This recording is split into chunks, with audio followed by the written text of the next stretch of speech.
तो ये भाजपा वालों ने जब से नीतीश जी की मानसिक स्थिति खराब हो गई है, पूरे बिहार को लूट के बर्बाद कर दिया है। आरजेडी बदनाम है, बिहार को लूटा है, लेकिन ये भाजपा वाला जदयू वाला कंबर उठ के की पी रहा है। नमस्कार दोस्तों, अभी देखना शुरू कर चुके वर्ल्ड बिहार न्यूज। अभी हम इस वक्त औराई विधानसभा क्षेत्र में है। हमारे साथ भावी प्रत्याशी मनीष बाबा जी हैं, जो लगातार अभी औराई में चर्चा के विषय बने हुए हैं। लगातार अभी औराई में घूम रहे हैं, लोग भी जा रहे हैं, उनका दुख समस्या सुन रहे हैं। अभी पैदल यात्रा भी कर रहे हैं औराई में। सबसे पहले तो आपको वर्ल्ड मीडिया न्यूज में धन्यवाद। आपको धन्यवाद आकाश जी, जो इतने अभी लगभग रात के 9 से ज्यादा बज रहे हैं और आप भी फिल्म मिले हैं। मैं भी फिल्म में अपने घर नहीं पहुंचा। लगातार आप लोग औराई विधानसभा क्षेत्र में पैदल यात्रा कर रहे हैं, क्या इसका मकसद क्या? आज हमारे पदयात्रा का तीसरा दिन था। पहला दिन बड़ी से स्टार्ट हुआ था। बड़ी, बसघट्टा, चंगेल और घुंगरा, ये 4 पंचायत किया गया था। उसके बाद हम लोगों ने धरहरा से शुरू किया और धरहरा के बाद औराई का जो रेखा बाजार चौक है वहां तक आए और आज हम लोग रेखा बाजार से कटाई, जजुआर पश्चिमी, जजुआर मध्य, जजुआर पूर्वी, अनगोआ, लखनपुर, पसौल और खंगड़ा में हम लोगों ने खंगड़ा हाई स्कूल पर समापन किया है।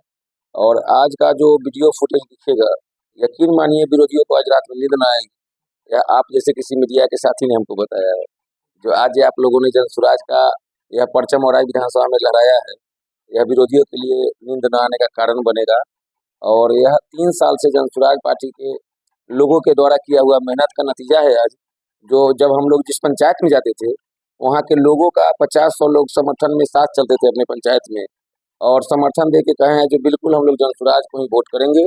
यहाँ जो एक्सपायरी दवा है, भाजपा और आरजेडी के लोग, एनडीए गठबंधन हो या इंडिया, दोनों को यहाँ के लोग स्वीकार अब करना नहीं चाह रहे हैं।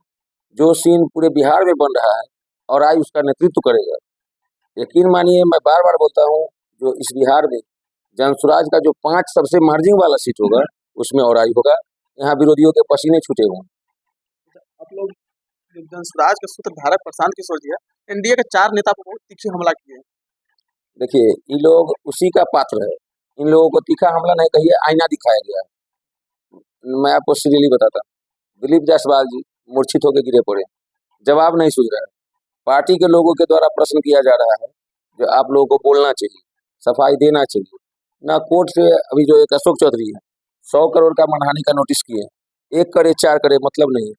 आप ये तो बताइए, जो 2 साल के अंदर 200 करोड़ की बेनामी प्रॉपर्टी अर्जित किए हैं, 1 साल के अंदर उनकी बेटी की जब शादी हुई है उसके बाद पटना में लगभग 50 करोड़ की प्रॉपर्टी खरीदी गई है। 6 से 7 प्रॉपर्टी ऐसी है जो अशोक चौधरी का है। 1 साल के अंदर शादी के बाद अपने बेटी और दामाद के लिए इन्होंने किया है। नीतीश कुमार जी की मानसिक स्थिति खराब होने का फायदा अगर कोई व्यक्ति उठा रहा है जदयू में, तो उसका नाम है अशोक चौधरी। सम्राट चौधरी पर भी प्रशांत किशोर जी उनका पोल खुले हैं। सम्राट चौधरी 3 बार अभी तक नाम बदल चुके हैं। मैट्रिक में फेल हुए, फिर नाम बदले। जब आपको उन पर केस था तो नाबालिग वाला करके फिर नाम बदले। उसके बाद आपको जब वह राजनीति में आए और जब उनको मंत्री बनाया गया, उस समय उनको पूरा उम्र भी नहीं था। अब बताइए, इस बिहार में वंशवाद और परिवारवाद की राजनीति कितनी हावी है। वह व्यक्ति आरजेडी, जदयू, हम पार्टी और तब भाजपा में आके शरण लिए और इस बिहार को लूटने का काम कर रहा है। तो ऐसे व्यक्ति को जेल में होना चाहिए। मैं ईमानदारी से कह रहा हूँ, ऐसे ऐसे 100 लोगों की सूची तैयार है, ऐसे ऐसे भ्रष्ट मंत्री, नेता और जो सचिव स्तर के अधिकारी हैं। यकीन मानिए, नवंबर के बाद जब जनसुराज की व्यवस्था बनेगी, सब लोग जेल। और आरजेडी बदनाम थी, आरजेडी से ज्यादा 4 गुना लुटेरा है भाजपा और जदयू का, जो नीतीश कुमार के जो भुजा पार्टी वाले जो 2-4 मंत्री हैं, ये लोगों ने ही बिहार को लूटा है। और जब से नीतीश कुमार जी की मानसिक स्थिति अच्छी नहीं है, यही लोग सरकार को चला रहे हैं। नीतीश कुमार निहायत ही व्यक्तिगत रूप से ईमानदार व्यक्ति, हमारे नेता हर पीसी में कह रहे हैं, लेकिन अब उनका मानसिक स्थिति यह नहीं है जो 14 करोड़ बिहार के लोगों को नेतृत्व दे पाए। तो ऐसे 2-4 लोग उनको चला रहे हैं, उनको सच्चाई पता न हो रही है। अब जब अशोक चौधरी पर सवाल उठा है तो जदयू का मुख्य प्रवक्ता अपने मंत्री से सवाल पूछ रहा है, इनसे जवाब नहीं दिया जा रहा। अगर किसी पार्टी का मुख्य प्रवक्ता कुछ पूछे तो जिस पर आरोप लगा है उसको बोलना चाहिए। वह सरकार नहीं, पार्टी का लाइन होता है। हमारे जनसुराज का मुख्य प्रवक्ता अगर कोई सवाल हम पर उठे, अगर उस पर जवाब न दे तो अब मैं ना दूं तो हमारी गलती है। तो अशोक चौधरी को आगे आना चाहिए। नीरज जी का धन्यवाद है जो इन्होंने इनको आईना दिखाया है और याद दिलाया है। जो नीतीश कुमार जी तेजस्वी यादव के साथ गठबंधन क्यों तोड़े, जब उन पर आरोप लगा और वो सफाई नहीं दे पाए। तो इनको भी सफाई देना चाहिए। ये नीतीश कुमार के अपने 20 साल के आचरण जो बिहार में एज ए सीएम उन्होंने दिया है, उस पर उनके इसी सबसे भरोसेमंद मंत्री ने उन पर यह साख का सवाल खड़ा कर दिया है। अब नीतीश कुमार को सोचना होगा, जो अशोक चौधरी को रखना है कि हटाना है, उनसे सफाई लेना होगा। बिहार की जनता सब देख रही है, बिहार में विपक्ष था ही नहीं। तेजस्वी यादव लोभ में हमेशा रहते थे, हमारे चाचा कब आ जाए, उनका जुबान खुल नहीं रहा था। जब से प्रशांत किशोर जी आए हैं और हम लोग उनके पीछे चले हैं, तो जो मुद्दा हम लोग उठा रहे हैं, पेंशन का हो, महिलाओं के ऋण का हो, अभी देख रहे हैं जो 10-10 हजार रुपया देने की बात हो रही है, जिस मनरेगा को मजदूर को हम लोग मनरेगा से जोड़ के किसानों को देने की बात कर रहे हैं, उन लोगों को आज तक कोई पूछता नहीं था। उनके बारे में है जो 5 हजार उनके खाता में जाएगा जिसके पास श्रमिक या जॉब कार्ड है। तो यह जनसुराज की ताकत है और भरोसा रखिए, हम चुनाव लड़े जीते हारे, हमारी पार्टी लड़े जीते हारे, जनता का जो भला होने का उद्देश्य हम लोग की पार्टी का था वह पूरा होता दिख रहा है। आज 400 का पेंशन 1100 हुआ ना, 2000 भी होगा, लेकिन आप 20 साल से जो नहीं कर पाए, आपको डर लगा ना, जो आखिर पब्लिक के बाद सही बातें जा रही है, तो विपक्ष था कहाँ। अब 2500 का महीना का देने की बात तेजस्वी यादव 9वीं फेल कर रहे हैं, कभी कलम लुटाते हैं। तो ये लोग तो नौटंकीबाज टाइप के लोग हैं, इनको जनता नोटिस भी नहीं लेती है। हाँ, विकल्प दिखा था नीतीश जी के खिलाफ, लेकिन इन्होंने चचा आएंगे फिर हम वित्तीय सीएम बनेंगे, इन लोगों का कुछ न होगा। यहाँ देख लीजिएगा, इस बार 2 दल समाप्त हो जाएगा, आरजेडी और जदयू। नीतीश कुमार आरजेडी को कुरामीन देकर जिंदा रखे हुए है, जो अगर आरजेडी जिंदा रहेगा तो हम भाजपा को आंख दिखाएंगे, लेकिन जब उनका अपना ही मानसिक स्थिति सही नहीं है, तो यकीन मानिए इस बार बिहार का जनता, अभी चुनाव में लगभग 40, 50, 45, 50, 60 दिन तक है। जहाँ चरणबद्ध चुनाव होगा थोड़ा डेटा आगे पीछे होगा। अभी सर्कस का 2-3 तीर ही प्रशांत जी ने चलाया है। अगले 1 हफ्ते में जो पदयात्रा के दौरान 5000 गांव में जाने के बाद जो तीर जमा हुआ है, उसमें से 1, 2, 3 प्रदेश स्तर पर उन्होंने चलाया है और हम लोग विधान स्तर पर शुरू किए हैं। अगले 1-2 महीने में देखिएगा दोनों दलों का हवा टाइट हो जाएगा और ये लोग जो कहते हैं वोट कटवा है, अपना वोट बचाने के लिए बेचैन हो जाए।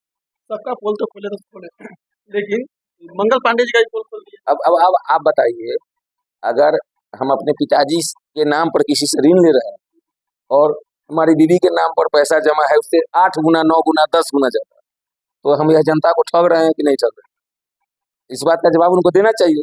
जो हमारी बीवी के अकाउंट पर 2 करोड़ 12 लाख रुपया जमा है और अपने पिताजी के नाम पर हम कोरोना काल में आपने देखा था प्रदेश स्तर पर मंगल पांडे ने जो किया, तो किया अकेले नहीं किया, प्रखंड स्तर तक जितने सीओ को पावर मिला था आपदा विभाग को देखने के लिए, क्वारंटाइन कैंप के नाम पर, वहाँ के सुविधा के नाम पर, वहाँ के स्थानीय कुछ ऐसे लोगों के साथ मिलकर इन लोगों ने जिस हिसाब से ब्लॉक को लूटा और स्वास्थ्य मंत्रालय तक को उसमें का हिस्सा दिया, उसी का नतीजा है जो मंगल काल के मंगल पांडे दिल्ली में फ्लैट खरीदे और दिखाए जो हम अपने पिताजी को नाम पर कर्ज लिए। तो कर्ज आप आम किसी पब्लिक से लेते, तो कर्ज आपने उससे क्यों लिया जिसने आपके बात पर, आपके साइन पर, जिसके यूनिवर्सिटी को अप्रूवल मिला। तो यह कनेक्शन दिखाता है जो भाजपा के प्रदेश अध्यक्ष दिलीप जायसवाल और भाजपा के स्वास्थ्य मंत्री मंगल पांडे का कनेक्शन कितना गहरा है, जो उनके खाता पर पैसा जाता है फ्लैट खरीदने के लिए और वहाँ कॉलेज में वह पैसा जा रहा है।